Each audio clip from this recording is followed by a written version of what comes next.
Hi friends, welcome back to Devanam. போன வீடியோவோட தொடர்ச்சியை இந்த வீடியோவில் பார்க்கலாம் வாங்க. நம்மக்கிட்ட இருக்க ஸ்ப்ரேயர் 15 லிட்டர் கெப்பாசிட்டி இருக்கிறது. இதில் மீனமிலம் 15 ml ஆர் 35 ml மிக்ஸ் பண்ணி அடிச்சிருக்காங்க. எனக்கு சரியாக அளவு தெரியல, ஹஸ்பண்ட் தான் கலக்குனாங்க.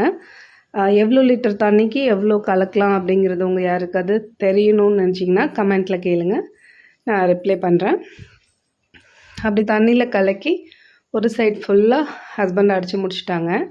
அவங்க அடிக்கிறத பார்க்கும்போது எனக்கும் ஆசையாக இருந்துச்சு. சரி கொடுங்க, நானும் அடிக்கிறேன் அப்படின்னு சொல்லிட்டு நானும் வாங்கி மாட்டினதுக்கப்புறம் தெரிஞ்சது, ஐயோ இவ்வளோ வெயிட்டாக இருக்கே அப்படின்னு சொல்லிட்டு ரொம்ப வெயிட்டாக இருந்துச்சு. அப்புறம் தண்ணி வெளியில் போக போக கொஞ்சம் கம்ஃபர்ட்டாக இருந்துச்சு. செகண்ட் டைம் அடிக்கும்போது ஈஸியாக தெரிஞ்சிச்சு.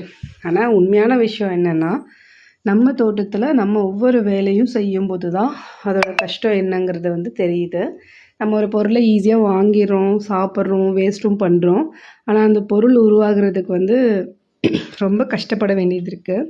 அந்த வேலையை நம்ம செய்யும்போது தான் அதை ஃபீல் பண்ணுறோம். ஸோ ஃபுட்டை யாரும் வேஸ்ட் பண்ணாதீங்க. இந்த சைடும் ஓரளவுக்கு முடிச்சிட்டோம். அப்புறம் மாமா வந்தாங்க. மாமா கொடுங்க நானும் அடிக்கிறேன்னு சொல்லிட்டு அவர் ஒரு 3 லைன் அடித்து கொடுத்தாரு. இப்படி 1 ஏக்கர் ஃபுல்லாக அடித்து முடிச்சிட்டோம். இன்றைக்கி தோட்டத்துக்கு உருப்படியாக பார்த்த வேலைன்னா இதுன்னு தான் சொல்லுவோம்.